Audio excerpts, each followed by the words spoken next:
Prepare to be on the edge of your seat as we delve into the most spine-chilling Craigslist stories that will leave you questioning the safety of online transactions. From a sinister house with hidden secrets to a disturbing encounter with an unexpected visitor and a test drive turned nightmare, these shocking tales will make you think twice before scrolling through Craigslist again. Get ready for a roller coaster ride of fear and suspense in the most terrifying Craigslist stories you won't believe are real. 2 years ago, when my PlayStation 4 stopped working, I decided to search on Craigslist for a good deal. Being a high school senior with limited funds, I didn't want to waste any time. Quickly found a listing in Texas and contacted the seller to check if it was still available. Surprisingly, I received the response within 5 minutes confirming its availability. Excitedly, I asked if I could purchase it later that day, and they agreed, suggesting I come around 8 p.m. Determined to get my hands on the PlayStation, I left around 7:30 p.m. Fortunately, the seller's location was just 15 minutes drive away, so I arrived early. As I pulled up to the house, I couldn't help but notice how unkempt and unpleasant it looked. The front yard was disgustingly overgrown grass, the driveway was filled with cracks, and one of the windows was covered with boards. The other windows were obstructed by thick blankets or similar coverings, preventing me from seeing inside. Although the neighborhood had a mix of nice homes, it wasn't the most appealing area. After sitting in my car for a while, I decided to inform the seller via text that I had arrived. In response, they informed me that the PlayStation was inside the house and instructed me to come in.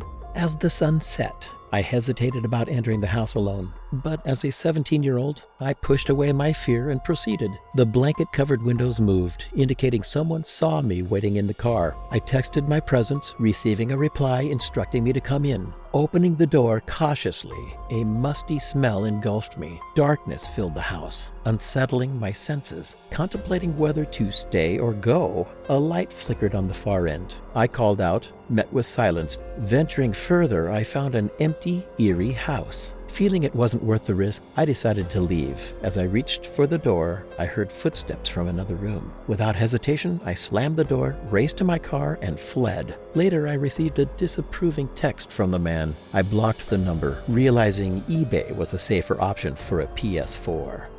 We wanted to replace our old TV at home, so we decided to sell it. We listed it on Craigslist, and after a few days, a man named Charles responded to the ad, expressing interest in seeing the TV. We arranged a time, and Charles came to our house. He seemed like an ordinary guy and mentioned he worked for the city in construction. My dad and I welcomed him into our living room to showcase the TV. He appeared to really like it, leading us to believe he would purchase it. However, after some time, he suddenly changed his mind and decided not to buy it. It was disappointing, but we thought we would eventually find another buyer. Later that night, as I was in bed playing a game on my phone, I heard a scraping sound against my window. At first, I thought it might be a tree branch or a bug, but then I heard it again. The noise was loud enough to make me get up and check outside the window. However, I couldn't see anything, so I returned to bed. I continued using my phone for a while, but eventually I grew tired. I turned off my phone, closed my eyes, and just as I was about to fall asleep, I heard a tapping sound. This time, it sounded different. I turned to face the other side, towards the window, and there I caught a glimpse of what seemed to be the back of a man. It immediately struck me that it was Charles, the same man who had visited earlier. I quickly got up, walked to the window, but he had vanished. Concerned, I went to my parents' room, but they were already asleep. I contemplated waking up my dad, but I worried it might startle the man away. Regardless, I made sure all the doors in the house were securely locked before returning to my bedroom. Falling asleep became a challenge, but eventually I managed to doze off. I was abruptly awakened in the middle of the night by a noise originating from my window once again. As I turned my gaze towards it, I saw a man halfway through, attempting to enter my room. Startled and terrified, I let out a high-pitched scream, almost resembling that of a little girl. The man quickly retreated and made his way back outside. My dad rushed into the room upon hearing my scream. Hastily, he approached the window, but the intruder had already fled once again. Unable to locate him outside, my dad promptly contacted the police to report the distressing incident. It was later discovered that the lock on my window was faulty, providing the intruder with an opportunity to gain access to my room. Even to this day, the memory of that event sends shivers down my spine.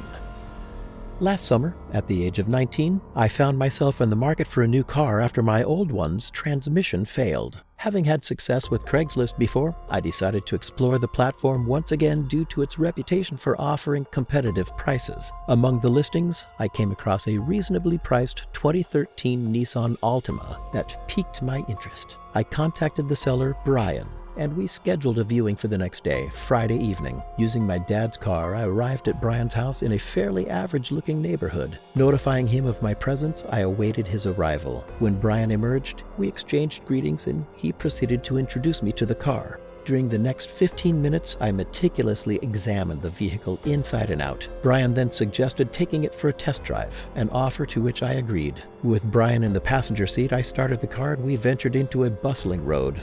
The car performed admirably, leading me to contemplate purchasing it. Throughout the drive, Brian engaged in extensive conversation which, although mildly annoying, I attributed to his talkative nature. After around 10 minutes, I expressed my intention to turn back. Surprisingly, Brian encouraged me to continue driving. Reluctantly, I obliged and extended the test drive. During the test drive, Brian instructed me to turn left, which I assumed was leading us back to his house. But then he told me to turn right, and I realized I had no clue where we were. Worried, I suggested we head back, since I was genuinely interested in buying the car. I confessed my confusion and Brian offered to take over driving, citing the complex route. Reluctantly, I agreed, and we switched seats. Inside the car, I noticed Brian had locked the doors, which made me uneasy, though I brushed it off as a habit.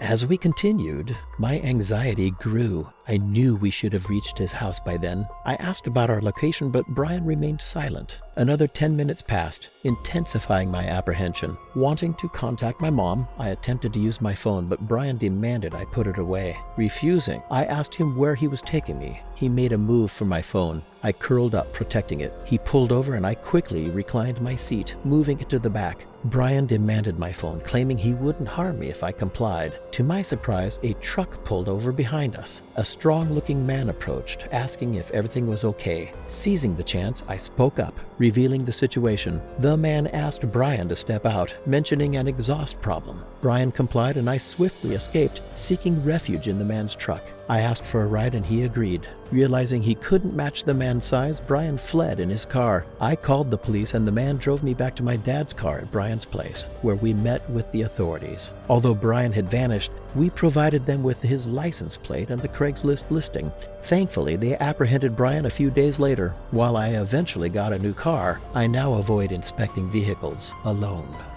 Thank you for joining us on this chilling journey through the darkest corners of Craigslist. If you've enjoyed these bone-chilling stories and want to stay up to date with more terrifying content, make sure to hit that subscribe button and turn on notifications.